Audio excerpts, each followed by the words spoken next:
गिबियावनो बयनिसिमबो खुलुमबाय। नोंथांमोना दायो माने गोबां निउस नायगासिनो दङ नङा होमबा? गोबां निउस लाइभ नायगासिनो दङ, निउस चेनेल नायगासिनो दङ। दिनै मानो होनबा जुननि 4 तारिख नङा होमबा? भट साननायनि दिन। दा सोर देरहायो सोर थायो टाइमा दासिमबो माने जाथ'वाखै, अर्थात टाइमा जाथ'वाखै माने भट साननाया दासिमबो कमप्लिट जायाखै। बेखायनो नोंथांमोना रिजाल्टखौ दासिमबो क्लियारलि मोननो हाथ'वाखै। बिनि थाखाय आंबो मोननै भिडिअ होबाय। बिनि थाखाय सरि, आङो नोंथांमोननो दासिमबो टाइमखौ फिक्स खालामना होनो हायाखै। जेथिया माने टाइमा फिक्स जाबोगोन अब्ला आं नोंथांमोननो निस्सय होनो हागोन। आं बेखौ आसा खालामो। नोंथांमोना जाहाथे दिनै नेनानै दङ बयबो दिनैनि रिजाल्टखौ नायनो थाखाय नङा होमबा? दा खैथासोआव फाइनाल जायो बेखौ नोंथांमोना नायनो हागोन। आरो नोंथांमोनाथ' गोबां गिदिर गिदिर निउस चेनेलफोरनि बा निउस पर्टेलफोरनि डाइरेक्ट लाइभ नायगासिनो दङ। नोंथांमोना नायनानै बुजिना लानो हागोन। आरो जायफोर एसामिस बुजिया बा हिन्दी बुजिया, नोंथांमोना गुबुन बर' इउटुबारफोरनि बा बर' चेनेलफ्राव नायनानै बुजिनानै लानो हागोन। सोर पार्टिया एबा बबे हानजाया बेसेबां माबायाव पइन्टआव देरहागोन नोंथांमोना गासिबो फारि फारि नुलांबाय थागोन। ओइ ओइ ओइ होनदों। औ मा जाखो खोरोमदाव बाबु? मिनु बसुमतारी, हेल' आदा। औ हेल' मिनु बसुमतारी। नोंथांमोना लाइक होदो अननानै प्लिज। दिनै आसा खालामो नोंथांमोना बयबो माने जाहाथे गोसो होनानै दिनैनि भट रिजाल्टखौ नेनानै थागोन आरो ना। सोर देरहायो सोर जेनो जों मिथि मोनगोन। उननि फारसे फारि फारि नुलांबाय थागोन। बिथांमोननि गेजेराव दा जोंनि बर'फोरनि गेजेराव एनडि निफ्राय बिजाथि गसंनानै होजानाय जोंहा जयन्त बसुमतारी सार दङ। लोगोसे बि.पि.एफ निफ्राय खाम्फा बरगयारी सार आरो इउ पि पि एल नि गोबां बिदिनो सुबुंफोर दङ। जाय हक जिखुनु एनडिए आरो इउ पि पि एल बिथांमोना एखेखा जमायैनो नङा होमबा? बे समाव जायनो देरहाया जिखुनु हारिनि थाखाय अनसायग्रा जोंनो केन्डिडेटखौ मोनबानो जाबाय आरोखि ना, नङा होमबा? आदा गुड आफ्टारनुन फंबाय। इउ पि पि एल देरहागोन brother. Thank you so' much. दे नोंसिनि साननाय बायदि जालांथों। नोंसिनि साननाय बायदि जायोबानो जायखि केन्डिडेट फैया नङा होमबा? जिखुनु जोंनो बर' हारिनि थाखाय बा बर' समाजनि थाखाय मोजां खामानि मावग्राल'सो नांगौ। ना मा होनो लोगोफोर? दिनैसो लोगो मोनदों बि पि एफ नि इउटुबार। आदसा थेंक इउ स' माच। मा ओंख्रि जाखांखो आदानो? ओंख्रिया जोंना माबाजों थालिर आलु लाब्रासोमोन दे। डाइरेक्टलि ओंख्रि गैथारा माने। ओमफ्राय हेल' होनो जा एम बि प्रडाक्सना। हेल' फंबाय। बेलेग सांमा हेल' आदा सोर देरहागोनखौ दा जेबो बुंथ'नो हाया फंबाय। फाइनाल रिजाल्टआ फैग्रोथोंसै र' नेनानै थादो नोंथांमोना अननानै, नङा होमबा? दासिमबो माने काउन्टिंआवनो जागासिनो दङ, काउन्टिंआवनो सोलिगासिनो दङ। गैयाबाबो आंनि अनुमान मथे 6-7थासो जाहैनो हागौ दे टाइमा। अनामिका बर' हेलौ हाय थेंक इउ स' माच खोरोमदाव आदा। आं बिदिनो थाबाय थागोनल' दे। औ जागोन दे। बि पि एफ देरहागोन दा आदा? दा बेखौ बुंथ'नो हाया फंबाय माबे पार्टिया देरहायो। दा मथा मथि बुंनो थाङोबा एनडिएनिया एसे आप लाइनाव सोलिगासिनो दङ। एनडिएनआ गोजौआव फैगासिनो दङ। बिदि नुनो मोनगासिनो दङ जों निउस पर्टेलाव। दा माथो बुंबावनो आरो दा सोर देरहायो उननि फारसे जेथिया माने काउन्टिंआ कमप्लिट जायो अब्ला मिथि मोनगोन दे फंबायमोन बा नोंथांमोन। कमेन्ट हरनो हाला दे जागोन दे। सोर देरहागोन आदा? दा बेखौनो बुंगासिनो दङ फंबाय बा नानिमोन। गासिबो नोंथांमोन आंनि भिउवार्स नोंथांमोन। टाइमा फैथोंसै, टाइमा फैबा आं आपडेट होगोन नोंथांमोननो दे। भिडिअ आपडेट होगोन। हेल' ब्र' बि पि एफ देरहागोन। आदसा थेंक इउ स' माच। आं दहायनिफ्रायनो बुंगासिनो दङ जायखि हानजायानो देरहाया मानो जोंनि बर' हारिनि थाखाय मोजां खामानि मावग्रा एबा बर'नि थाखाय सिन्था सरसा खालामनो हानाय बेफोरबायदि केन्डिडेटआ देरहाबानो जाबाय। आरो दाथ' केन्डिडेटआथ' अलरेडि मिथिनानै दंखाजोबो नङा होमबा? जयन्त बसुमतारी आरो खाम्फा बरगयारी बिथां सार सानैया जिखुनु हारिनि थाखाय मोजां खामानि मावलांबानो जोंनि थाखायबो अरायबो मोजां, नङा होमबा? बि पि एफ जिन्दाबाद। आदसा मा होनखो? गुड आफ्टारनुन ब्र'। जय हिन्द एम नार्जारि।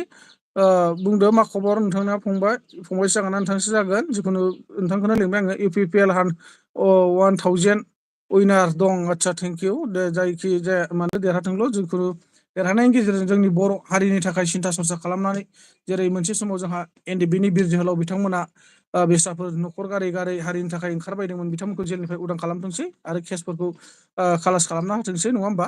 अब्लानो आरो गासैबो जि जायगायाव मावनांगौ खामानिफोर दङ, बिटिआर सोसननांगौ दङ, बिटिआर इमप्लिमेन्टनि थाखाय खामानिफोरखौ मावलांथोंसै, हा हुनि खामानिखौ मावलांथोंसै। जि जायगायाव कारेन्ट गैया इलेक्ट्रिक लाइटफोर गैया आरो लामा दालांफोर नांगौ बेफोरनि खामानिखौ मावथोंसै। हा हु मियादि फाट्टानि दा हनै जोंनिथिंनो गोबां माने मियादि फाट्टा खालामनो गोनां दङ नैफोरखौ मावलांथोंसै आरो ना जायखि देरहायाबा मानो BPF देरहागोन दे BPF बिग उइनार टप स्टेन्ड खाम्फा सार लं लेफ्ट आदा आदसा दे जै जालांथों जायखि देरहायाबानो जाबाय जिखुनु हारिनि थाखाय मोजां खामानि मावनांगोन आरो ना नङा होमबा रायजोफोर नोंथांमोना मा सानो आंनि थाखाय माने समाजनि खामानि मावनो हाबानो जाबाय। गरमथार नामा दा औ गरमानो माने दहाय मोनायाव अखा हाबाय नै दा सानाव जोबोर गरम जालायबाय UPPL देरहागोन आदा दे सेन्ट्रेलाव कंग्रेस फैनांगौ आदसा सेन्ट्रेलाव ना दे फैयोबाथ' मोजांनि बाथ्रा आरो फैयोना फैया दा फाइनाल रिजाल्ट जाखांनायनि उनाव मोनथिगोन जोङो BPF पार्टिया देरहाखाबाय बुंदोब्रा जाम्बा आदसा बिदिथ' डाइरेक्टलि बुंथ'नो हानाय नङा दा मा जायो बेयो माने फाइनाल रिजाल्टआनो फैयाखै नङा होमबा हाग्रामा सारासो देरहागोन दे BPFआनो देरहागोन 100% आरोना दे देरहालांथोंसै सोर देरहालाङो जिखुनु माने समाजनि थाखाय हारिनि थाखाय जोंनो जौगाथायल' लाबोना होफैथोंसै नङा होमबा गासिबो जोंनि बर' हारिनि जेंनाफोरखौ सुस्रांलांथोंसै लासै खनसेनोथ' हाखाया रावबो मैदेराव गाखोनो होनबा हाखाया नालाय जोङो खनसेनो मैदेरनि बिखुङाव बहाथो गाखोनानै जोङो गिबियाव जोङो हान्थुआव गाग्रोनांगोन आफाखौ गाखोनायनि उनावसो जोङो गाखोलांनो हायो नङा होमबा माला रिजाल्ट मोनगोन आदा रिजाल्टआ दा गैयाबाबो 6-7था जाहैगोन फंबाय होननानै मोनबा नोंथांमोन टाइम दङ दा माने गोबां माने भारतनिनो मथा मथि ना भारतनिनो माने रिजाल्टखौ लागासिनो दं नालाय जथायगासिनो BPF 100% देरहागोन आदसा दे बि ब्रह्मआ बुंदो आरो नोंथांमोन दे कमेन्ट खालामहरदो नोंथांमोना बबे जायगानिफ्राय नायदों अननानै फोरमायहरलायलायदो दे गासिबोनिसिमबो आंनि लाइभआव नुजाफैनायनि थाखाय रोजा साबायखर आसा खालामदों नोंथांमोना फाइनाल रिजाल्टखौ नेनानै दङ आं निस्सय होगोन नोंथांमोना नेनानैल' था आरो बेखौ आं लाइभनि गेजेरजों होनाय जानाय नङा आं डाइरेक्ट माबाजों होगोन भिडिअजों ना नोंथांमोना भिडिअआवनो नायनानै बुंनो आदाया सोरखौ भट होदो आं भटखौ सोरखौ होदों माने बेखौथ' मा होनना बुंनो फंबाय फाइनाल रिजाल्टफ्रा जानानै थांखानोसै नङा होमबा आङो भटखौनो हैनो थांदोंमोन थांनाया दै खिन्थु होनाय जादिया आङो बे बाराव खिन्थु बहुत प्रब्लेम जादों बे प्रब्लेमनि थाखाय आं भटखौ होनाय जादिया देग्लाय गोबां माखासे उसुबिदानि थाखाय सरि बिनि थाखाय आं रायजो राजानाव निमाहा बियो खिन्थु फैगौ बाराव होसिगोन आङो उफाय गैया माने जों बाहेरायाव थानानै जाग्रा नालाय गोबां गोदाव सोराव जादों माने जोङो भट होनो थांनायाव बेखायनो जों होनो मोनस्लाबदिया आरोना ओमफ्राय खाम्फा बरगयारि लाइ जावले फारसे जयन्त जेनबाय खर' गाज्रि जाबाय दं मा होनदों मण्डलखौ मोननायनि डिसिखौसो बुदलाबनो नागिरनाय लाजिथाव मानसि गावजे मानसि मा होनदों बुग्रा खाना एक्सुवेलि दा माथो होनबावनो खोनादों खोनानाया गोबां ससियेल मिडियानि गेजेरजों भाइरेल जादों जयन्त बसुमतारी बिथाङा मानसि बुदों होननानै दा बेफोरबायदि सभाब सरित्र एबा बेफोरबायदि गावनि पार्सनेल आखल आखुखौ देखायबाय थायोबा रायजो राजाजों मोजां बुंजानाय नङा होमबा आरो दानि जुगाव आथिखालनि जुगाव जोंनि बर' हारिफ्राबो एथां जाम्बा जाम्बि गैलिया जेने थेने सोर माबायदि सालायोखौ 5 बोसोरहालागै नायोबा हाइस्ट नायगोन 10 बोसोरसिम नायगोन बिनि उनाव आरो नायनायाव गैलिया बिथाङा जिथु देरहाखांनायनि उनावबो गाज्रि खामानि मावोब्ला रायजो राजायानो बेखौ गाज्रि मोनगोन आरो बोख्लायगोन गावसिनि पार्टिनि मानसियानो बोख्लायगोन बेफोरबायदिबो थायो आरोखि माला दैदेनगिरि बा लिडारफ्रा मोजां जायोबा BPF जिन्दाबाद आदसा जेनबाय आदसा BPF जेनबाय होनदों रोजा मिजिं ब्रह्मआ ओमफ्राय इण्ड'नेसिया सार्भार नोंनि मोजाङै फोरमायनानै होनायखौ मोजां मोनदों लाइक फ्रम मा होनो सराइबिल थेंक इउ सराइबिल माने गसाइगाव ना नङा होमबा दे गोजोननाय थाबाय आंनि लाइभआव फैनानै आंखौ गोजोननाय राव बुंफैनो हानायनि थाखाय रोजा साबायखर नायगासिनो दे औ दे फंबाय अनामिकाया मा होनदों हायनो हेलौ अनामिका मिनु बसुमतारी मा होनदों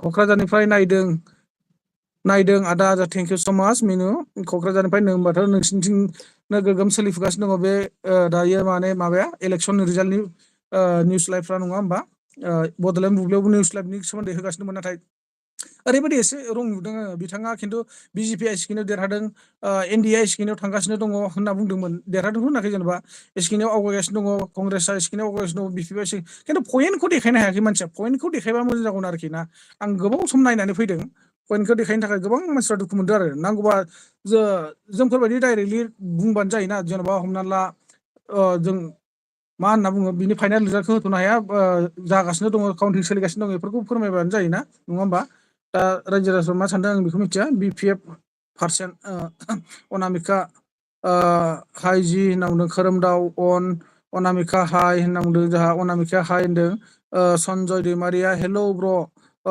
मा होनदों गवालपारा दुधनैनि आदसा थेंक इउ स' माच गवालपारा दुधनैनि सनजय ब्रना दुधनैयावथ' नोंसिनाव गोबां जाथाय जानानै थांखांबाय दाख्लैबो आरो दासिमबो सोलिगासिनो दङ बिस्रा दासिमबो नियायनि लामायावनो फैयाखैना माबोरै जागोन आं बेरायनो थांनो सानबाय थादोंमोन समानो मिलाय माथो आङो ओरैनो गुवाहाटियावनो थाखायोमोन नालाय मिलायथाराखै जेबो उफाय गैया र' थांगोन आं सानसे बेरायनो दे ओमफ्राय अनामिका हाइ नुदों जोंहा बड'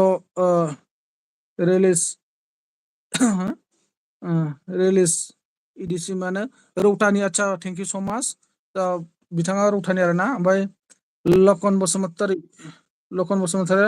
देरहानाया इसोरनिबो बोर नांगौलै बा इसोरा जाय मानसिखौ सायख'गोन बि मानसियासो बिदिबो होननांसिगोन निस्सय नंगौ जे हमनानै ला मानो होनना बुङोब्ला जाय मानसिया इसोरजों अनजानाय मोजां मोननाय खामानि मावनो हायो नैबेनो बेखौनो रायजो राजायाबो पाब्लिकआबो मोजां मोनगोन नङा होमबा नैबेजोंनो रायजो राजायाबो थागोन दा बेखायनो बे इसोरनिबो बोर नांगौ होननाया बेनो आरोखि नङा होमबा बिपिएफ जिन्दाबाद आदा from Goreswar thank you BPF खाम्फाया मा होनदों रेखा जेननाया आदसा बिपिएफनि खाम्फाया आरोना खाम्फा बरगयारि जेननाया रेखा आदसा ओमफ्राय धनन्जय बसुमतारी होनदों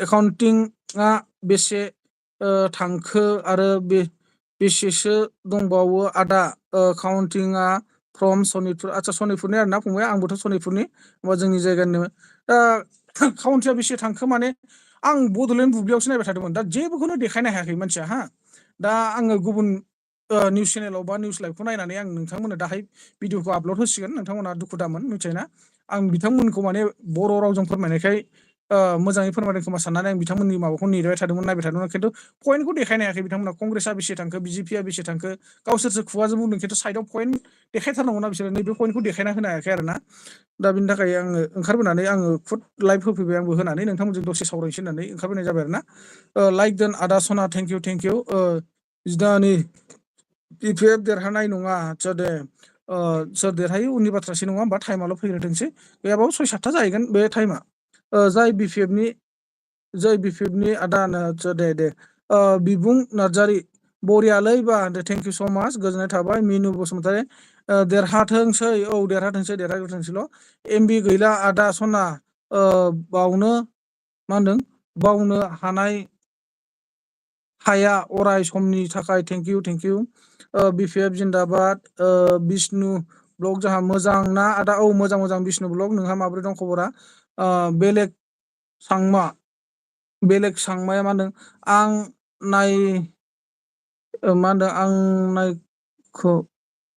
खुमगुरि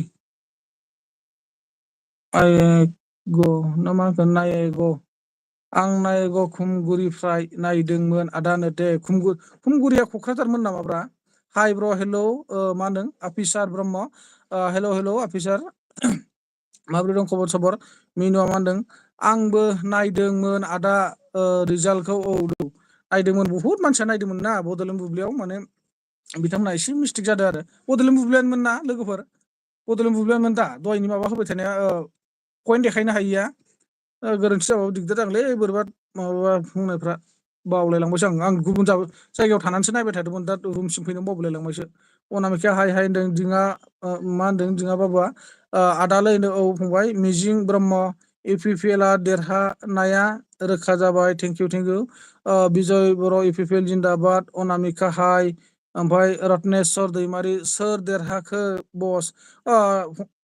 बस माने दायो देरहानाय माबाया फैथ'वाखै रिजाल्टआ दा टाइमा जाथोंसै जेब्ला टाइम जागोन अब्ला आं फाइनाल रिजाल्टखौ मोनबा नोंथांमोननो आपडेट होसिगोन आं भिडिअखौ मिथियोना नोंथांमोना नेनानै थाबानो जाबाय आरो आं माने दा नैबे काउन्टिं सानबाय थानायखौ होबाय थाथ'लिया थारमाने आं दहाय मोननै होआ नङा होखांबायबो जयन्त बसुमतारिया ओरैबा ओरै खारथिंबाय थानायनि सायाव आरो खाम्फा बरगयारिबो आं देरहागोन बा जोंनि बिपिएफनिफ्राय आं देरहागोन आरो जयन्त बसुमतारियाबो एनडिएनिफ्राय आं देरहागोन होनना बुंनाय नैनि सायाव आं भिडिअखौ होखांबाय दा आङो होथ'लिया डाइरेक्ट आं फाइनालखौसो हैखासिगोन नोंथांमोननो मिथिबाय ना नोंथांमोना फाइनालखौ नेनानै थादो टिपकाइनि सोर देरहागोन जाखो आदसा नोंथाङा टिपकाइनि आरोना दा सोर देरहागोन बेखौथ' दा बुंथ'नो हानाय नङा नोंथां फाइनाल रिजाल्टआ फैथोंसै फाइनाल रिजाल्टआ फैबा आं नोंथांमोननो निउ भिडिअ आपडेट होना होनसै मिथिबाय ना जि टाइमाव आङो मोनगोन बे टाइमावनो आं लगे लगे भिडिअखौ आपडेट होना होखागोन नोंथांमोननो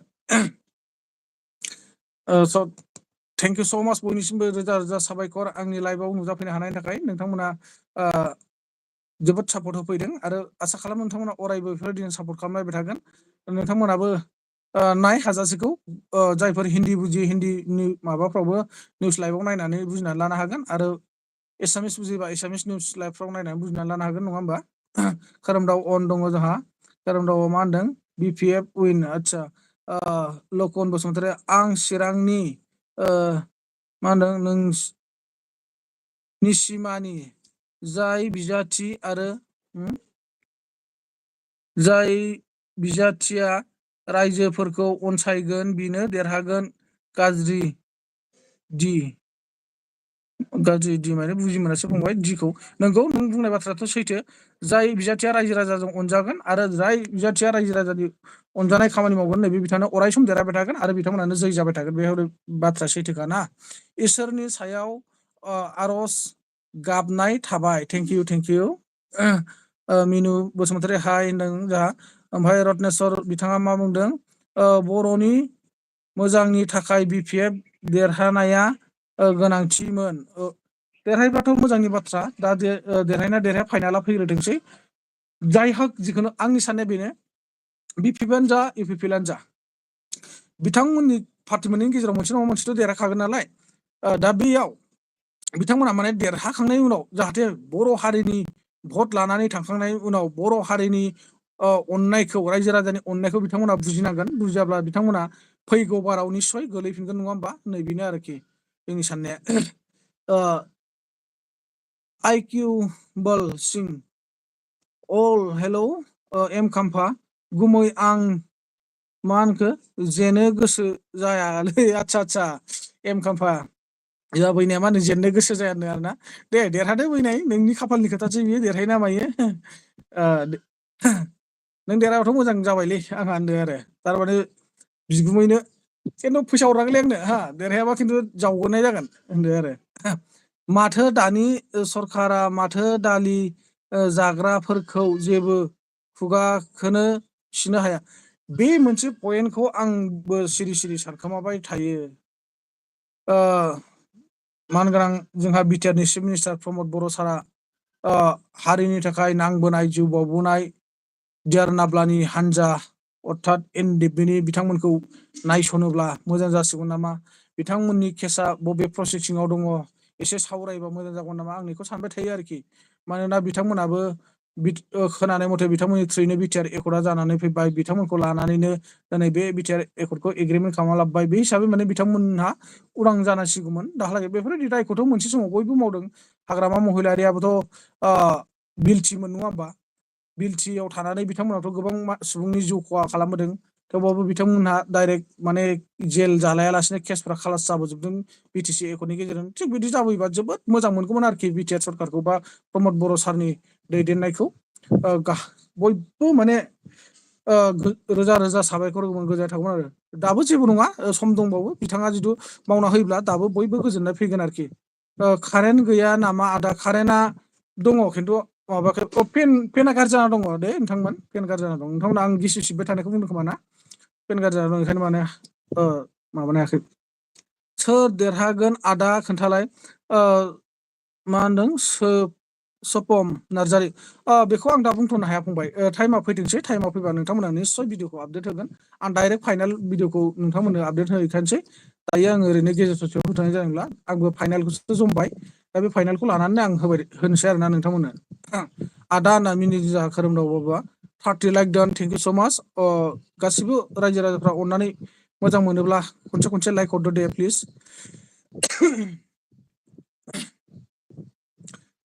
आसा खालामो नोंथांमोना जोबोर गोजान जायगानिफ्राय आंनि लाइभआव दिनै नुजाफैनो हादों आरो नोंथांमोनहा सापर्ट खालामफैदों आंखौ, बिनि थाखाय आंनि गोसो गोरबोनिफ्राय रोजा रोजा साबायखर। लाभ इउ आदा उदालगुरि मासबाद, थेंक इउ स' माच अनजालि। नों उदालगुरिनि ना? उदालगुरि मा जायगानि अनजालि? अननानै फोरमायहरदो। नोंथांमोना गासिबो इलेक्सननि रिजाल्टनि खोथासो खोनासंनो फैदों नङा होमबा? थेवबाबो आं नोंथांमोनाव सोंनि, नोंथांमोना सानसुनि जानाय आदारफोरखौ जाबायना जायाखै आरो माब्रै दङ खबर सबरफ्रा, बोथोरफ्रा माब्रै नोंथांमोननिथिं? अननानै एसे फोरमायलायदो दे। ओमफ्राय जोंहा मनेस्वर बसुमतारी फैदों, हाग्रामाया देरहायोब्ला मोजां जागौमोन। दे जायखि देरहाया देरहाथोंसैल', देरहाखांनायनि उनाव मोजां रायजो राजानि अनजानाय खामानिखौल' मावथोंसै। हाग्रामा सारखौबो माने गोबां रेकर्ड होयो मानसिफ्रा, गोबां समाव बिथाङाबो माने गोबां गाज्रि खामानि मावलांबाय माबाय होननानै। दा देरहाखांनायनि उनाव जाहाथे बै समाव मावदोंमोनब्लाबो नै दायो दा मावफिनथोंसै आरो ना, नङा होमबा? अब्लानो रायजो राजाजों अनजागोन आरो अनसायजागोन। आरो बिनि गेजेराव जोंहा प्रमद सारमोना देरहाफिनोब्ला, बिथांमोनाथ' अलरेडि देरहाना दंखायो, आरो बे बाराव देरहायोबा बिथांमोना हारिनि माखासे मावनो गोनां खामानि थानायफोरखौ मावनानै होथोंसै आरोखि, नङा होमबा? दा माथो बुंबावनो आरो जोंलाय। मालाया देरहागोन, नों आं मानसिफ्रा मा होनदों हिंसा खालायगोन, बेथ' एकदम रोखाथार, बे सियर। आं नैखौनो माने बिराद लुगैयोखि, हमना ला दा जोंहा पलिटिकेल पार्टि बर'नि गेजेराव मोननै दङ, बिथांमोना सोर जेनो सोर देरहायो बिथांमोननि खाफालनि खोथा। नाथाय जोङो पलिटिकेल एबा भटखौ लानानै गावजों गाव दावराव दावसि जालायाबा जोबोर मोजां जायो, नारा नाथा जालायाबा जोबोर मोजां जायो। ओरैनो खुगाजों दान्थे बिदान्थेखौ जों खालामलायनो हायो, बे नंगौ पलिटिकेलनि हिसाबै। नाथाय बिनि गेजेरजों जे जोङो नांलायनांगौ बुलायनांगौ बे नङा आरोना, माने एक्सन लालायनो नाङा। एक्सन लालायबा जोबोद गाज्रि जायो जोंहा मानो होनबा जों दिनै बर' समाजा गावजों गावनो बेफोरबायदिब्ला जों गुबुन हारिजों आरो मा होननानै बुंजागोन, माने गोबां जोङो नारसिननायनिफ्राय नारसिनजागासिनो दङ। बिनि सायावबो जोङो जुदि बर'फ्रा गावजों गाव खौसे गैयाब्ला जोङो बर' हारिया आरो जोबनो बारा गोबाव सम थानाय नङा होननानै आं सानहरो आरोना।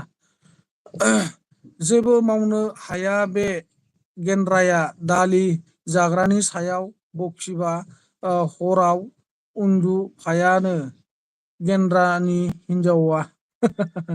खाम्फाया मा होनदों, गुमै आं खारथ'बाय दे, आं मा होनो गारि सालायनो दे। औ दे दिपा मुसाहारि फैदों। आंथ' बि पि एफ खौसो देरहाजानो लुबैदोंमोन र'।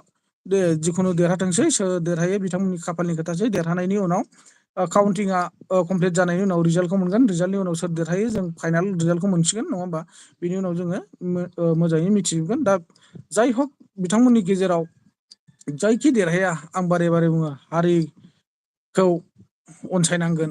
रायजो राजाया भट होनानै देरहाहरनायनि गुनखौ बुजिनो हानांगोन, मिथिनो हानांगोन, हमदांनो हानांगोन।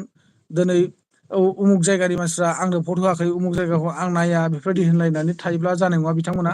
मानो होनबा बै जायगाया मानि खारनाव भट होआखै नैबेखौबो नायसननो रोंनांगोन, नङा होमबा? बुजिनो रोंनांगोन, बेफोरबायदि आरोखि।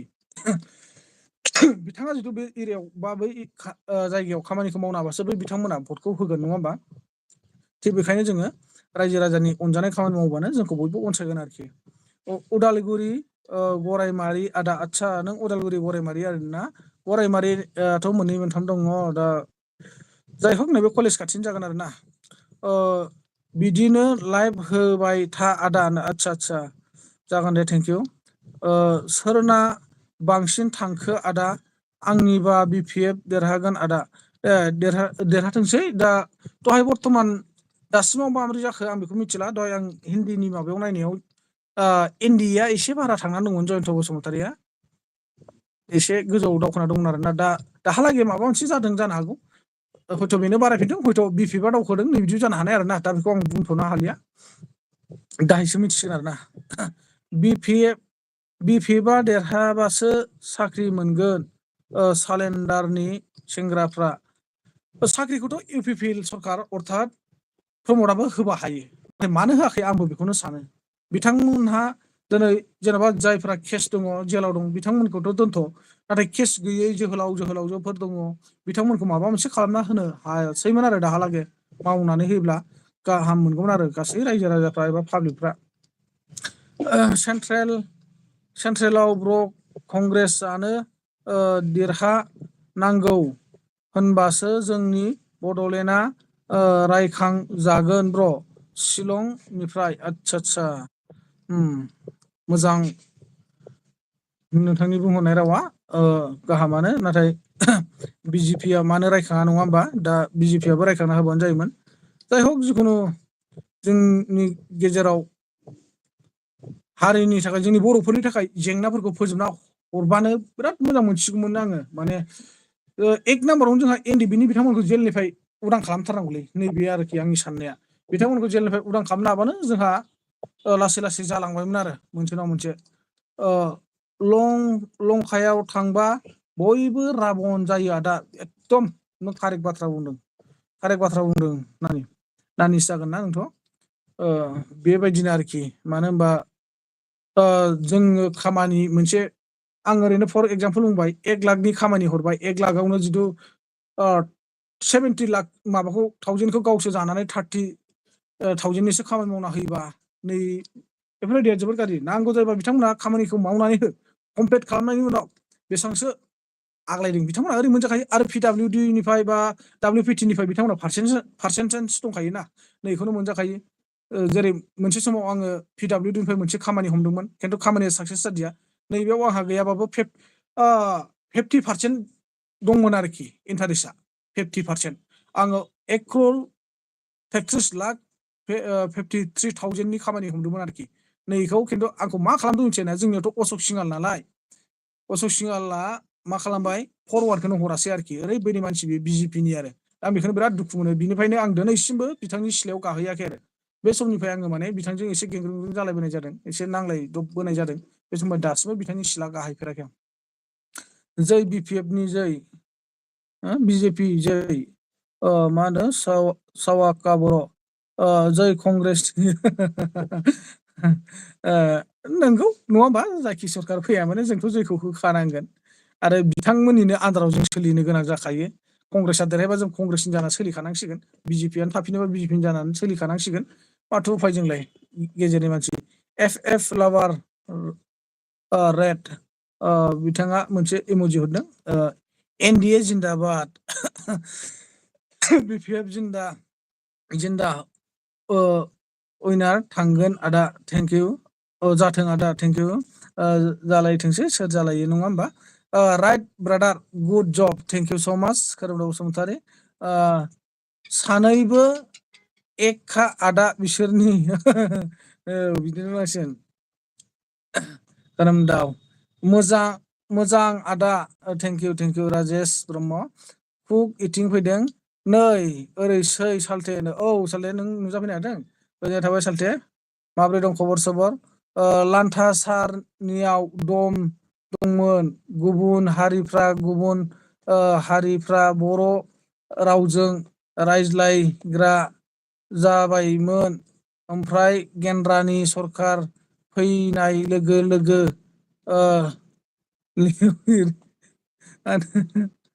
लोरिसो देखायबाय हारसाफ्रा। बाथ्राया साननो गोनां, नंगौ।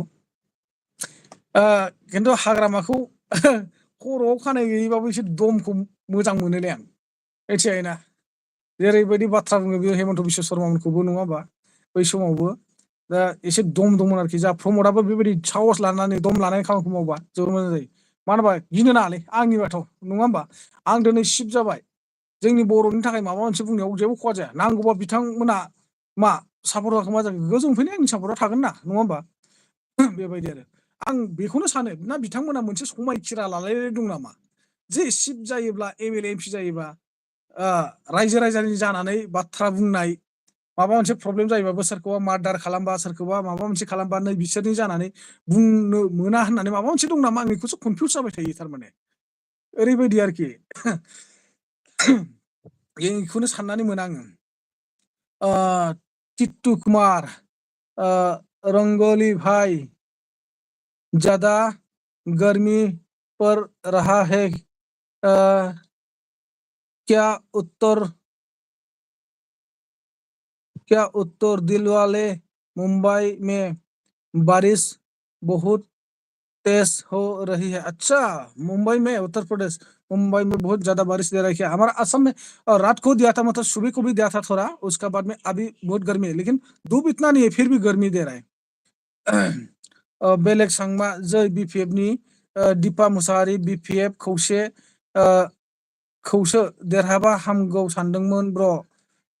देरहालायथोंसै, सोर देरहायो देरहाथोंसै, जिखुनु देरहाया मानो आंनि साननायाव मोजाङैल' बर' समाजनि थाखाय, बर' हारिनि थाखाय, बर' रायजो राजानि बिमा बिफानि मेगननि मोदैखौ बुजिनो हानाय नैबेबायदि ल' जाथोंसै माने केन्डिडेटफ्रा, अब्लानो बिथांमोना अरायसम जै जाबाय थागोन। आरो जाय बिथांमोना बर' हारिनि बिमा बिफा, बोराय बुरि बेन्थ'फोरनि दुखु दाहाखौ बुजिया, बर' हारिनि जिउ जारिमिनखौ बुजिया, नैबे बिथांमोना निस्सय गोलैफिनखागोन सानसे।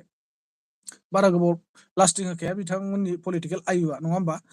5 बोसोरल'सो पलिटिकेल आयुआ, बे 5 बोसोरखौ लानानै गोबां माने गोग्गानो सानो। आरो किसुमाना ओरैबायदि दङ जे बे 5 बोसोरखौ लानानैनो आङो फैगौ बाराव देरहा दा देरहा, नै बे समावनो थफ्ला बोनथुमग्रा दङ माने। रायजो राजानि खामानि मावनो नागारै गाव गावनि उदैखौसो माने फेदेरो, नै बेबायदि दङ। लान्था सारा खथ' मोजां मावदों गावसोरनो मा होनो सेडारफोरखो BSF CRP गोबां जब होनो हादों। बे समावथ' गोबां जब मोनखादों, नंगौ, बे बाथ्रायाबो सैथो दै, एकदम सियर। गोबां साख्रि बाख्रि मोनदों लाइमोन बेखार सेंग्रा सिख्लाफ्रा, बिदिनो नन मेट्रिकफ्राबो मोनदों, मेट्रिक पास जानायफ्राबो गोबां मोनदों। हेल' ब्र', हेल' फुजा कुइन, मा खबर? सन्जय मुसाहारि, बेसेबांसिम दंबावो रा देरहानो? दाथ' आं बेखौ बुंनो हाला, आं दा नोंथांमोनजों फेस लाइफसो रायलायगासिनो दं नालाय, आं माने बै बिनि सोमोन्दै माने बारा टेकनिक एबा ट्रेनिंखौ मोनथ'वाखै, हमनानै ला, माने बेफोरनि सोमोन्दै आं ट्रेनिंखौ लाथ'वाखै। डाइरेक्टलि नोंथांमोननो देखायबाय थानो हानाय, साइडआव देखायबाय थानो हानाय, बेफोरबायदि फर्मुलाखौ आं सोलोंनानै लाथ'नाय जायाखै। सरि दै लोगोफोर, नाजालांगोन लासै लासै।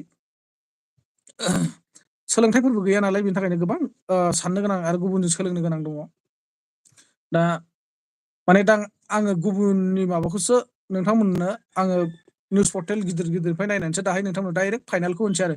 दा खैथासो जाखो टाइमिंआ? दायो 2:52, नङा होमबा? मथा मथि गैयाबाबो 6, 7, 6टा 7टासोआवसो बे फाइनाल रिजाल्टआ ओंखारहैनो हागौ, नोंथांमोन मिथिबाय ना? दैमालु ब्रह्म, नोंना बुंनाया थिगानो दं आदा, थेंक इउ फंबाय।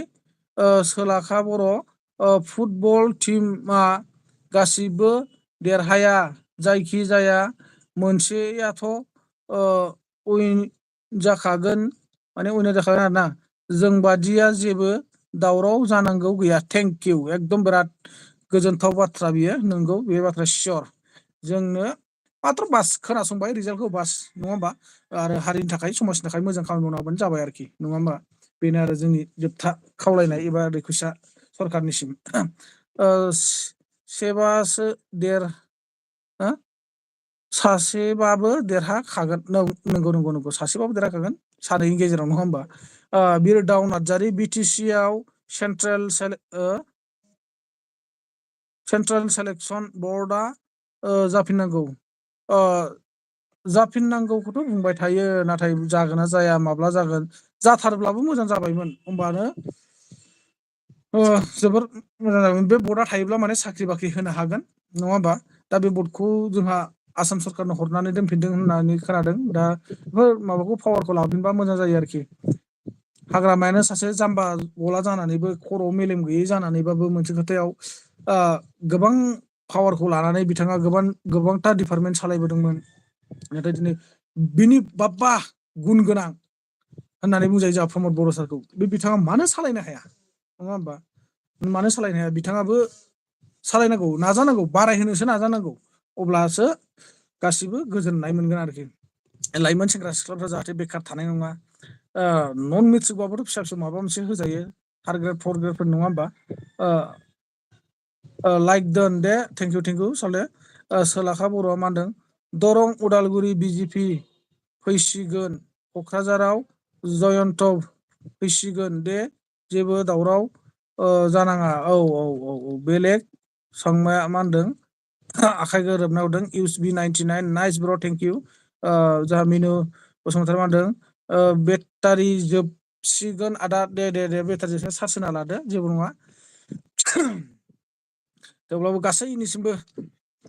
गासै आंनि भिउवार्स नोंथांमोननिसिम आंनि गोसो गोरबोनिफ्राय अननाय आरो सिबिनायखौ नोंथांमोननो बावहरो नोंथांमोना मानो होनबा गावनि बेसेन गोसा टाइमखौ दिनैनि दिनाव दोनथ'नानैब्लाबो नोंथांमोना माखासे पलिटिकेल एबा राजनितिक अर्थात 2024 सननि भटनि रिजाल्टनि बाथ्राफोरखौ खोनासंनो थाखाय नोंथांमोना दिनैनि दिनाव खामानि दामानि सुथि खालामनानै लाइभ गिदिंबायगासिनो दङ नङा होमबा सोर देरहागोन सोर जेनगोन बेफोरनि सोमोन्दै मिथि मोननो दा बिनि थाखाय नोंथांमोना थिग बेबायदिनो नोंथांमोना आंनि लाइभआवबो नुजाफैनानै आंखौ गोबां सापर्ट होदों बिनि थाखाय रोजा रोजा साबायखर नोंथांमोननिसिम दै जेखियानो जाया मानो बर' केन्डिडेटफोरा उइनार जायोब्ला गोजोनथाव जायोमोन दे औ नंगौ बर' केन्डिडेटआनो जानांगौ मानो होनबा बिटिआरआव जोंहा बर' केन्डिडेटसो जाथारगौ दा जोंखौ गुवाहाटियाव सोङो गुबुन हारिफ्रा माने नोंसिनि बिटिआरआवलाय मारै गुबुन पलिटिकेल पार्टि हाबनो हानांगौ जाखो नोंसिनि बिटिआरआव अनलि बर'निल'सो पार्टि थानांसिगौमोन हमना ला नोंसोरा दा बिपिएफ आरो इउपिपिएल बे मोननैल'सो थानांसिगोन बे एनडिए बिजेपिआलाय मानो हाबदेरबाय थानो मोननांगौ बिथांमोना एलायन्स हिसाबैसो थांनो हायोमोन नाथाय बेफोरबायदिथ' डाइरेक्ट बिथांमोना केन्डिडेट बहायनो हायामोन ना नैफोरबायदि बुंजायो आरोखि जोंखौ सोङो आरोखि गुवाहाटिनि हारसाफ्रा गुबुन जाथिफ्रा बेफोरबायदि होनो आरो दम गैयाबा ओरैनो बिलथि दैदेनगिरि जाबोदों बे आदा औ दम थानायखायनोथ' जाबोदों नंगौ सारमिला बसुमतारी फैदों जोंहा आदा खाम जाबायना जायाखै जाखांबाय जोंहा खेबसेल' जायो माने ओमफ्राय दा डाइरेक्ट मोनायाव जाहैसिगोन बिदिनो 8टा 9टायाव फ्राय फुंनि 10टासोआवनो जादों आङो थालिरजों आलु लाब्रासोमोन ओमफ्राय मा होनो भिन्दि भाजामोन आरोना लोगोफोर ओमफ्राय मिनु बसुमतारी मा होनदों जाय मानसिया बर' हारिनि थाखाय मोजां मावलांगोन बेनो देरहागोन नंगौ दाल' नङा थारमाने नङा होमबा गाज्रि मानसियाबो देरहानो हागौ खिन्थु देरहाखांनायनि उनाव बिथाङा बारा गोबाव सम थानाय नङा आरोखि जेने थेने 5 बोसोरसिम थानो हागौ नङा होमबा थिग बिदि आरोखि ओमफ्राय जोंहा रत्नेस्वर दैमारिया मा होनदों अमानि हाल एवनायाव सैमानि गाग्लिनायसो जाबाय बसनो आदसा औ बिदिनो जागासिनो दं नंगौ सियर ओमफ्राय लाकेब मा होनखोब्रा सालथेयालाय खालि बर' हारिया मोजांनो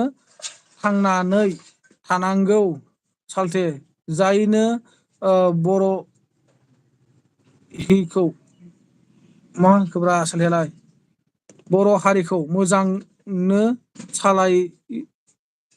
सालायलाङो बेखौनो सापर्ट खालामनो नांगौ औ नंगौ ओमफ्राय बि बसुमतारी मा होनदों सार एन्टि खुलुमबाय थेंक इउ स' माच खुलुमबाय बि बसुमतारी आंनि लाइभआव नुजाफैनायनि थाखाय रोजा रोजा साबायखर नोंथांमोननिसिम गासिनिसिमबो फिन खेब नोंथांमोनखौ बरायना लाग्रोबावबाय आंनि लाइभआव नोंथांमोनजों सावरायनो दिनै आङो लाइभ होनानै फैदों दा नोंथांमोना आसा खालामो मोजाङै मोजां सापर्ट खालामलायदों आरो मोजाङै मोजां दंजोबो होननानै राजेस ब्रह्म लाइभनिफ्राय मा होनदों ओंखारथ'बाय आदा थेंक इउ जेबो नङा दे फंबाय दे बहाबाफोर खामानि दंबा मावनानै लाहैदो टाइमाबो गोबाव जाबायानो 34 मिनिट जाहैबाय नोंथांमोना सोरबाफोर बेस्थ' दंब्ला बिजि दंब्ला खामानिफोर दंबा मावनानै लादो दे सोर देरहागोन सार नोंनिबानो देरहागोनखौथ' आं दा बुंनो हाथार नङा बि बसुमतारी समा जाथोंसै टाइम फैयोब्ला आं नोंथांमोननो आपडेट होनोसै भिडिअखौ नङा होमबा नोंथांमोना नेनानै थादो बारा गावजों मा होनदों गावजोंनो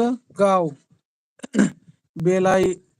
बेलायना जानाङा जों बयबो रानना जालायनांगौ रावनिबो मा होनदों सम्पति नङा जेखौ मोनो बेखौनो रानलायना जादो दे औ नंगौ एकदम सैथो बाथ्रा बुंदों नों सोलाखे बर' बे एकदम सियरखा बे बाथ्राया हले जेखि जायानो जाया मानो जोङो रानलायनानै जानांगौ नङा होमबा जेरैखि जाया जोङो रानलायनानै सोलिलायनांगौ मिलायनानै जोङो सोलिनांगौ जों मानो होनबा जों बर' हारि हिसाबै जों सासे बिमानिनो फिसा होनजाजोबो जोङो मानो होनबा जोङो सासे इसोरनिनो फिसाखा नङा होमबा जोंखौ दिनै मा होनना बुङो धोरोमनि बेलायावसो जोंखौ बिभाग खालामना हरदों नोंनि धोरोमा बेलेग आंनि सिबिनाया बेलेग बैनि सिबिनाया बेलेग बे खेथ्रआवसो जोंखौ बेलेग खालामो नाथाय जोङो बर' हारियानो जोंनि रावा मोनसेयानो जोंनि रावा बिमानि रावानो नङा होमबा बे हिसाबै जोङो बयबो बेखौ बुजिलायनानै अनलायनानै सोलिलायनांगौ आरोखि रानलायनानै जानांगौ ना नोंनि लाइफआव बरिं मोना आदा थेंक इउ स' माच थेंक इउ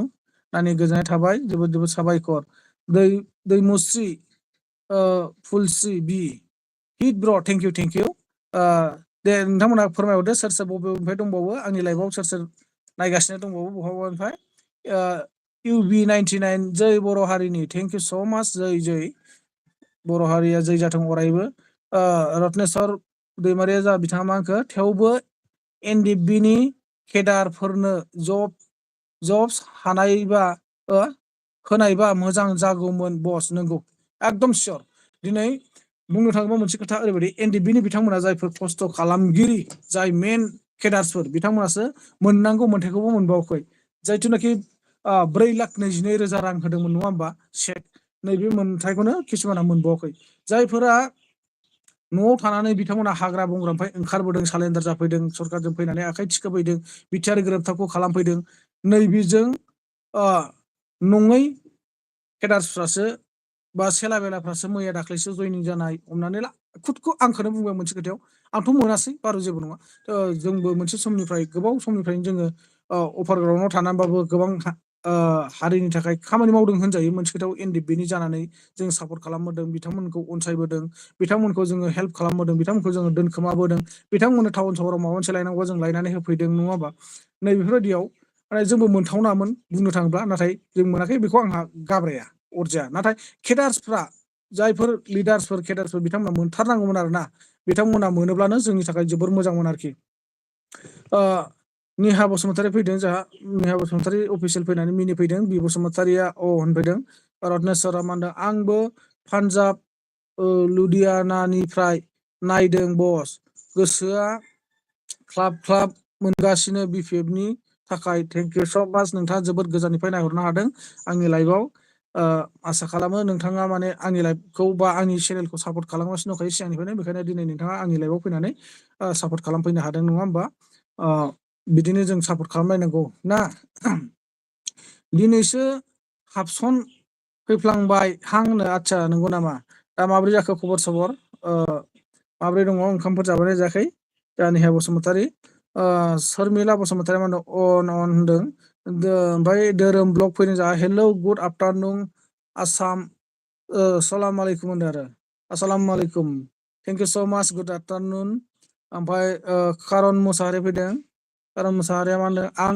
UPPLनो होदोंमोन आदा देरहागोन ना होनदों दाथ' बेखौ बुंथ'नो हालिया फंबाय टाइमा जाथोंसै अब्लानो माबानो हागोन आरो दा नोंथांमोना बेखौल' रेडि जानानै थादो जायफोर बिथांमोना UPPLनि जानानै सापर्ट होदोंमोन UPPLआ देरहायोबा अर्थात NDAयानोखा नङा होमबा बिथांमोना देरहायोबा नोंथांमोना बारल'नो हासिगोन बा रंजालायनो हासिगोन आरो बेजों लोगोसे पार्टिफोर जायोबा जालायनो हासिगोन आरो लोगोसे जाय बिथांमोना BPFनि सापर्टारफोर बा BPFनो भट होदोंमोन बै बिथांमोनखौबो आं खावलायहरो नोंथांमोनाबो जुदि BPFआ देरहायोबा गोसो खुसियै रंजालायनो हागोन आरो पार्टिफोर जानांगौ दंलायबा जालायलायनो हागोन आरोखि ना टट दैमारि ओमफ्राय जयपुर वालि आन्ध्रा ना जयपुर वालि आन्ध्रा आदसा आन्ध्रानिफ्राय नायदो आरोना नोंथाङा आन्ध्र प्रदेशनिफ्राय आदा बबेया देरहागोन मा होनदों जोंहा दुंग्रा दैमारि फैदों दा फंबाय बबेया देरहागोन बेखौथ' आं दा बुंथ'नो हालिया नाथाय दहाय आङो लाइभ नायनायाव माने मा होनो NDAया एसे आवगायदोंमोन नाथाय दासिमहालागै टाइमाव मा जाखो आं बेखौ मिथिला दाहाय आं नोंथांमोननो डाइरेक्ट फाइनाल रिजाल्टखौ नायनानै आङो भिडिअखौ आपल'ड होनोसै दे नोंथांमोना दुखु दा मोनसै अननानै प्लिज आं रिकुवेस्ट खालामो नोंथांखौ दाहाय आङो डाइरेक्ट फाइनाल भिडिअखौ होनोसै नोंथांमोना नेनानै थाबानो जाबाय आरोखि आरो नोंथांमोना बहाबा नुग्रोबा नायनो हागोन जेबो नङा दा आं गोदो मोनबानो लगे लगे नोंथांमोननो आपडेटखौ होखासिगोन आरोखि जायखि हरनि 7टा 8टा 9टायानो जाया मानो दिङा बाबा मोनदों आदा एसे बेस्थ' आं नों LBआवसो दं औ आं LBआवसो दंथ' आरो फंबाय मामोन रडे सालथे ओंखारथ'बाय औ दे सालथे दे ओमफ्राय पुर्निमा गयारि फैदों सोर देरहागोन सोर देरहागोन बेखौ बुंथ'नो हालिया पुर्निमा गोजोननाय थाबाय नोंबो आंनि लाइभआव नुजाफैनायनि थाखाय गासैनिसिमबो वेलकाम आंनि लाइभआव नोंथांमोना गोबां सापर्ट होफैबाय आंखौ दिनै रोजा रोजा साबायखर बिनि थाखाय आसा खालामो नोंथांमोना बेफोरबायदिनो सापर्ट होबाय थागोन होननानै दा देरहानायखौथ' दा बुंथ'नो हानाय नंलिया नाथाय फाइनाला फैग्रोथोंसै फाइनाला जानो थाङोब्ला मथा-मथि गैयाबाबो 6-7थासो जाहैनो हागौ टाइमिंआ। दा बेखौ नेनानै थादो नोंथांमोना। दा फाइनालखौ मोनबानो आं नोंथांमोननो लगे होगोन आपडेट दे। बर'नि गोबां सेन्टिमेन्ट दं आंनियाव बस। औ थानांगौ। नोंथांनि बुंनाय रावफ्राव बा नोंथांनि कमेन्टसावनो आं गोबां हमनो हागासिनो दंखायो। आरो नोंथांमोना किसुमान आं मोनसे खोथा बुंबावो। साननो हागौ नोंथांमोना किसुमान बिथांनि कन्टेक्ट नाम्बाराव मोननाय बांगौमोन आं फंसे बाथ्रा बुंहरगौमोन फननि गेजेरजों बेफोरबायदि बुंनो साननायफोरबो बिथांमोना थानो हागौ दै। आं नोंथांमोनखौ रिकुवेस्ट खालामो नोंथांमोनहा आंखौ कन्टेक्ट खालामनोब्ला मेन चेनेल बे आंनि चेनेलावनो किसुमान भिडिअ'बो होनानै दोननाय दङ आरो मेन आंनि चेनेलनि डिसक्रिपसनावनो आंनि कन्टेक्ट नाम्बार होनानै दोनखानाय दङ। नोंथांमोना माबा मोनसे खोथाफोर बुंनो एबा माबाफोर सावरायनो सानोब्ला नोंथांमोना आंजों बे कन्टेक्ट नाम्बाराव कल खालामनायनि गेजेरजों नोंथांमोना सावरायनो हागोन मिथिबायना।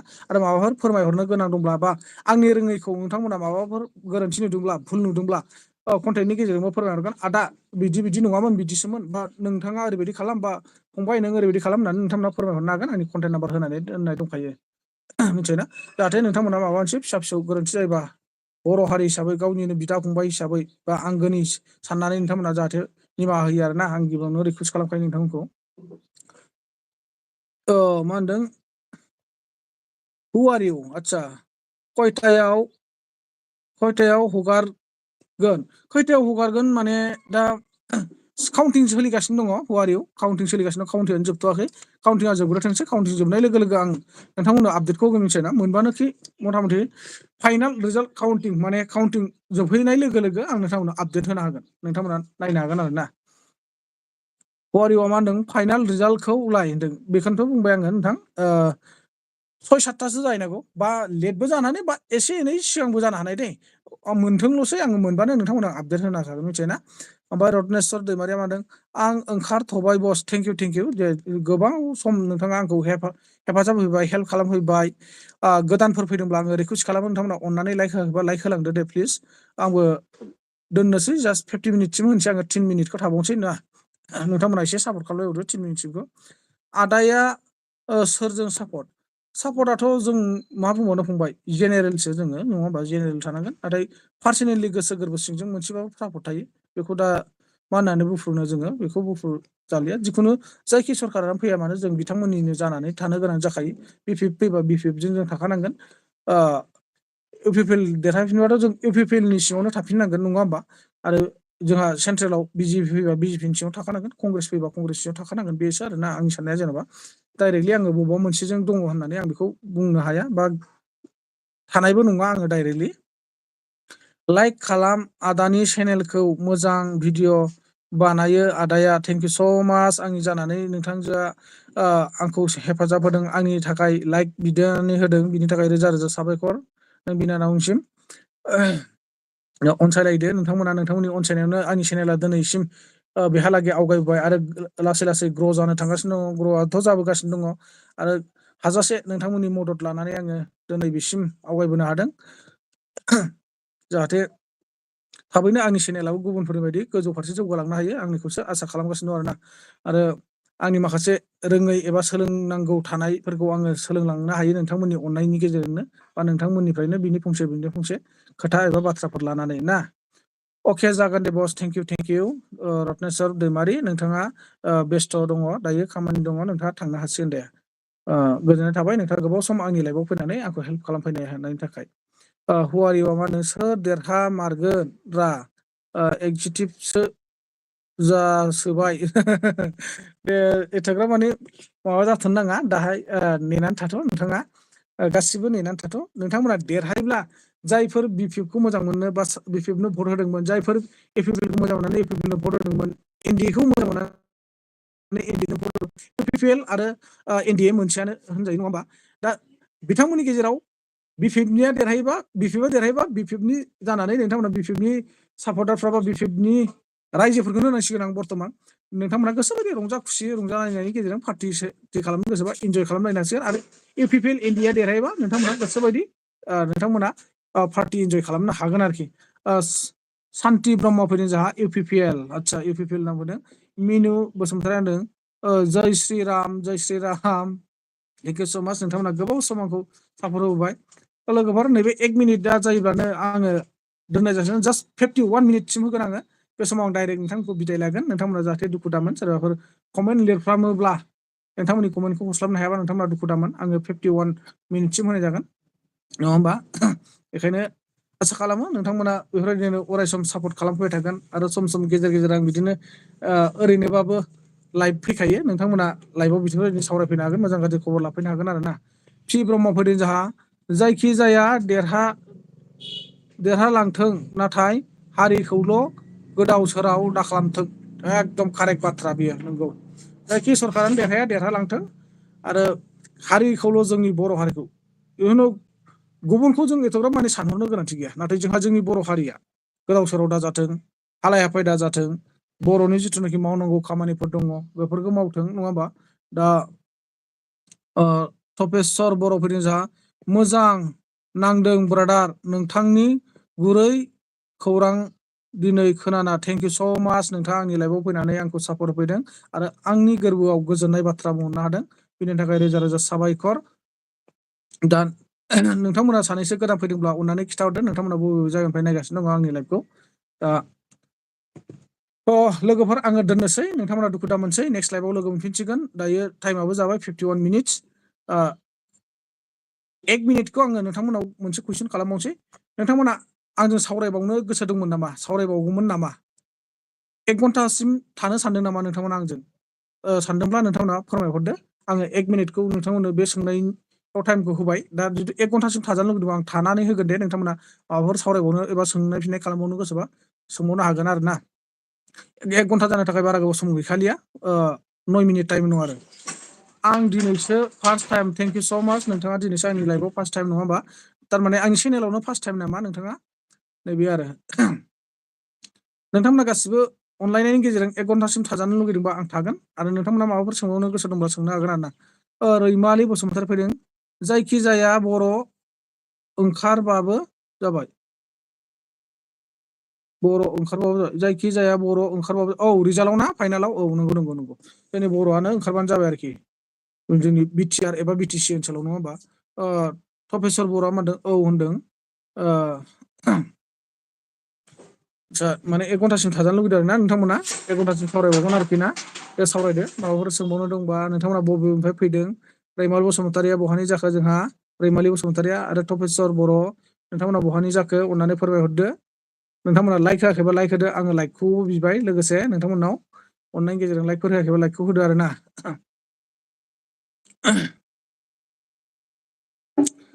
जोबोद मोजां मोनदों नोंथांमोनजों दिनै सावरायनो मोननानै रायलायनो मोननानै बेफोरबायदि मानसिफ्रा बुरजा फैनानै कमेन्टफोर होलायोबा जोबोर मोजां नाङो आरो गोसोआव इन्टारेस्ट फैयो आरोना सानदों आदा सानदों आदा मोजां बुजियासै आङो रैमालियाथ' गार्लसो जागोन ना जोंहा नानिसो जागोन बिरन नार्जारि फैदों हाय ब्र हेलौ ब्र बिरन नार्जारि माबोरै दं खबर सबर मोजां ना खबरफ्रा नोंथांनि चेनेलखौ नायबाय थायो आं आदसा थेंक इउ स' माच गोजोननाय थाबाय नोंथांमोना बेफोरबायदि सापर्ट होबाय था मोजां नाङोब्ला नोंथांमोना आंनि चेनेलखौ शेयार खालाम आरो भिडिअफोरखौ लाइक खालामना हो कमेन्ट हर नङा होमबा नोंथांमोननि थाखाय आंनि कमेन्ट बक्सआ अरायसम खुला नोंथांमोना कमेन्ट खालामहरनो हागोन आरोखि आङो नोंथांमोनजों मोजां गाज्रि बेफोरबायदि सावरायलायबाय थानो मोनबा जोबोर मोजां नाङो आरोखि राहलाल ब्रह्म फैदों जोंहा जयन्त देरहाब्लानो बर' जायाखै जग्ल'फोर जयन्त देरहाब्लानो बर' जायाखै जग्ल'फोर आदसा थारमाने जयन्तआ देरहायोब्ला बर' जानाय नङा आरोना ना मारै बुजिनानै मोनासै एसे मोजाङै एसे कनफिउस थाबाय आङो नोंथांनि कमेन्टआव राहुलाल अननानै नोंथाङा एसे क्लियारै फोरमायहरदो प्लिज आं सनितपुरनि आदसा रैमालि नोंथाङा सनितपुरनि नामा सनितपुर मा जायगानि नोंथाङालाय आंबोथ' सनितपुरनि नोंथाङा सिनायखायो नामा अब्ला आंबोथ' सनितपुरनिनोखा गासै आंनि भिउवार्सफ्रा साननो हागौ आं बहानि आरो नोंथांमोना गोबां आंनि चेनेलखौ नायबाय थायो बबे जायगानि दिनैसिम किसुमाना मोजाङै मिथिया नङा होमबा दिनै नोंथांमोननो आं फोरमायनो सानो बेखौनो आं जाबाय सनितपुर जिल्लानि आरो ढेकियाजुलि ओनसोलनि आङो ढेकियाजुलि समस्तिनि आरोखि नोंथांमोना माब्लाबाफोर बहाबाफोर मोजां गाज्रि सावरायनो लोगो हमनो गोसो दंब्ला सावरायलायनो हागोन। इउटुब चेनेलनि सोमोन्दै माबाफोर सोंनो गोसो दंब्ला सोंलायनो हागोन नङा होमबा? बेफोरबायदिनो जों हारिनि बा समाजनि थाखाय मोजां गाज्रि सावरायनो गोसो दंबा सावरायलायनाय। सोर देरहागोन आदा? निजोरा बर' जोंहा सोर देरहागोन बेखौथ' आं दा बुंथ'नो हानाय नङा। दहाय जिथुनाखि आं मा होनो निउस लाइभ नायबाय थानाय समाव जयन्त बसुमतारी अर्थात एनडिएनि बिथाङा माने दावगोगासिनो दंमोन। दाहालागै मा जाखो दा बेखौ बुंथ'नो हाया। खाम्फा बरग'यारि सारा बेसेबांसिम मोनहैनानै दङ आरो जयन्त बसुमतारिया बेसेबांसिम मोनहैनानै दङ दायो नैखौ माने दा फाइनाल रिजाल्टआ डिक्लेयार जाबासो आं नोंथांमोननो भिडिअखौ आपडेट होनो हासिगोन, नोंथांमोननो फोरमायनो हासिगोन आरोना। नाथाय आसा खालामो नोंथांमोना जाहाथे फाइनाल रिजाल्टखौ नेनानै थागोन। खिन्थु फाइनाल रिजाल्टआ टाइमा खैथासोआव होननानै नोंथांमोना सोंनो हागौ बा कनफिउस जानो हागौ। टाइमखौ दा बुंनो हाया। नोंथांमोना बेखौ टाइम फिक्स होनो हायिनि थाखाय दुखु दामोन। मानो होनबा काउन्टिंआव दङ, दासिमबो काउन्टिं सोलिगासिनो दङ। काउन्टिंआ कमप्लिट जाबानो नोंथांमोना फाइनाल रिजाल्टखौ मोननो हागोन आरो। गासैबो आंनि भिउवार्स लोगो नोंथांमोना सानसुनि जानाय ओंखाम ओंख्रिफोर जानानै फैखादोंना? आरो खबर सबर मोजाङैना? आरो बोथोरफ्रा माबोरै दङ नोंथांमोननिथिं? जोंहा पि ब्रह्मआ मा होनदों? जेलाव थानाय बिदा फंबायमोनखौ उदां खालामनो हायाब्ला रावबो बिमाया बैसोरखौ मोजां मोननो हानाय नङा। एकदम सियर बाथ्रा बियो। नंगौ, फंबायसो जागोन ना आदासो जागोन ना जिखुनु जाय हक बिथांखौनो लेंबाय आं नोंथांखौ। नों कारेक्ट बाथ्राखौनो बुंदों। जायनो सरकाराव फैया मानो बा जायनो सरकाराव थाया मानो, दाथ' अलरेडि जोंहा मोनसे सरकार दंखायो, रुलिं सरकार नङा होमबा? बिथाङा दासिमबो जेबो खामानिखौ मावाखै होननानै गोबां मानसिफ्रानो बुङो। दा मावमाराखै नामा बिनिबो जेबो फोरमानबो गैया, ना मावगासिनो दङ बिनि फोरमानबो गैया। खिन्थु मावाखै नामा होननायनि गोबां मानसिफ्रा फोरमान बायदि होगासिनो दङ एबा फोरमायगासिनो दङ। नाथाय मावदोंमोनब्ला दिनै किसु मानसिफ्रा मानो बै डिआर नाब्ला सारजों एखेेगे हमजाफादों बिथांमोननि केसनिफ्रायथ' सासे नङा सासे दाहालागै खालास जाबोनांसिगौमोन, बिथांमोना गबोनांसिगौमोन नङा होमबा? दा अब्ला देन बिथांमोना गासिबो फारि फारि फैजोबनायनि लामायाव थाबाय एबा गबोजोबनायनि लामायाव थाबाय होननानै बयबो सानगौमोन आरोखि, मोजां मोनगौमोन गोसो गोरबोआव। बा भालुकफुंनि, आदसा रैमालिया भालुकफुंनि आरोना। थेंक इउ स' माच नोंथाङा जा आंनि लाइभआव भालुकफुंनिफ्राय नायनो हादों। भालुकफुं 12 माइल 13 माइल बबे मोनसेनि एबा पि ब्रह्म आंखौ बिब'सो जागोन फंबाय। आदसा थेंक इउ स' माच पि ब्रह्म, आब'सो आरोना। गोजोननाय थाबाय आब'निसिम, रोजा रोजा साबायखर। नों आब'आबो जे आंनि लाइफआव फैनानै जोबोर गोजोनथाव एबा गोरबोआव नांथाव माखासे बाथ्राफोरखौ सावरायफैनो हादों, रायज्लायफैनो हादों। जोंनि बर' हारिनि थाखाय बा बर' हारिनि जानानै गासिबो जोङो बेफोरबायदिनो हारिनि फारसेसो सावरायबाय थानांगौ, मोजां गाज्रि नङा होमबा? माब्रैबा जोङो हारिखौ जौगाथाय होलांनो हागोन। जोंनि समाथ' थांखाबाय, जों बेखौ डाइरेक्ट बुंनानै लाबाबो जायो आरो। जोंनि समाथ' थांखाबाय मोनसे खोथायाव। दा जोंनि फिसा फिसौनि थाखाय, इयुननि थाखाय, इयुन जेनेरेसननि थाखाय, फिउचारनि थाखाय गथ' गथायफोरनि दिनाव मोजां जानानै थालांथों नोंनिखौ आसा खालामो नङा होमबा? बयबाबो जाहाथे जोंनि दिनाव दा जिबायदि सोलिदों बेफोरबायदि दा सोलिथों सानो बयबो फिसा फिसौनि समाव नङा होमबा? बेखौनो जोङो बयबो आसा खालामो आरो। जिखि सरकारानो फैया मानो जोङो हारिनि थाखाय मोजां खामानि मावनो हायोबा जोबोर मोजां जायो। आरो जोंनि बिमा बिफा जिथुनाखि मोनसे समनिफ्राय गोबां खस्थ' खालामनानै जोंखौ खांबोदों, फेदेरबोदों, बैफोरबायदि बिमा बिफानि साननाय हनायखौ जों बुजियाबा आरो सोरनि साननायखौ बुजिबावगोन नङा होमबा? दा बेनो, जाय बिथांमोना जिथु सरकाराव फैनायनि उनाव बा सरकाराव थानानै रायजो राजानि मोजां मोनजानाय खामानि मावा, रायजो राजाजों अनसायजानाय खामानि मावा, बिथांमोननि पलिटिकेल पावारा अनलि 5 इयार्सल' थानो हागौ। खोब अफार थागोन 10 इयार्स बा नङा होमबा? फार्स्ट दसनि गेजेरावल' थागोन बिथांमोननि माबाया आरो पलिटिकेल पावारा। बिनि उनाव बिथांमोना जेनगोन। अब्ला दा साननैसो नोंथाङा जिथु 5 बोसोरनि पावारखौ लानानैनो हानायमानि गाज्रि खामानि मावबाथ' जानाय नङा। जेब्ला पावारा बायगोन अब्ला मा जागोन नैखौ जों साननो गोनां। थेंक इउ स' माच लोगोफोर, नोंथांमोना गोबाव सम आंखौ हेफाजाब होफैबाय आरो हेल्प खालामफैबाय। नोंथांमोना जायफोर लाइक होआखै लाइक होदो। दा 1 आवार्स जानोसै आरो 1 मिनिटल'सो नांसिगौ। 1 आवार्स जाबा आङो नोंथांमोनजों सावरायनायखौ दोनथ'नोसै एबा बन्द' खालामनोसै। नोंथांमोननि थाखाय आङो माखासे निउस आपडेट नायनानै लाबावदिनि। दा नोंथांमोननो फाइनाल रिजाल्टखौ होनो थाखाय आं माखासे पइन्ट बाथ्राखौ एसे खोनासंनानै लानि नोंथांमोनजों सावरायनो थाखाय बा नोंथांमोननो फोसावनो थाखाय आरो ओमफ्राय आबिन बर' फैदों जोंहा अल राइट फंबाय नोंनि एडभाइस होनायखौ आं जोबोद मोजां मोनो थेंक इउ स' माच आदा जागोन ना नोंथांनिसिम आंनि गोसो गोरबोनिफ्राय रोजा रोजा साबायखर नोंथाङाबो फैनानै आंखौ गोबां गोजोननाय रावजों गोरबोआव बज'ना लानानै आंखौ सापर्ट होफैदों नोंथांमोननिसिम आंनि गोसो गोरबोनिफ्राय रोजा रोजा साबायखर जाबाय बे समाव आङो आंनिफ्राय मोनसे खावलायनाय नोंथांमोना जाहाथे दुखु दामोन आंनि टाइमा कमप्लिट जानानै थांबाय 1 आवार्स आङो नोंथांमोनखौ फिन खेब उनाव लोगो हमलायसिगोन उननि लाइभआव नोंथांमोनजों आं बेफोरबायदि मोजां गाज्रि सावरायफिनबाय थासिगोन नोंथांमोना आसा खालामो जाहाथे उननि समावबो आंखौ बेबायदिनो लाइभनि समाव फैनानै नोंथांमोना हेफाजाब होफैगोन होननानै दा बे समाव आङो नोंथांमोनजों सावरायनायखौ दोनथ'नाय जासिगोन नोंथांमोना रावबो दुखु दा मोनलायसै थेंक इउ स' माच गासिबो आंनि भिउवार्सफोरनिसिम रोजा रोजा साबायखरखौ जासिनायजों लोगोसे आङो दिनै लाइभखौ एसेखिनियाव फोजोबनाय जाबाय जय हिन्द बर' हारिनि जय जाथों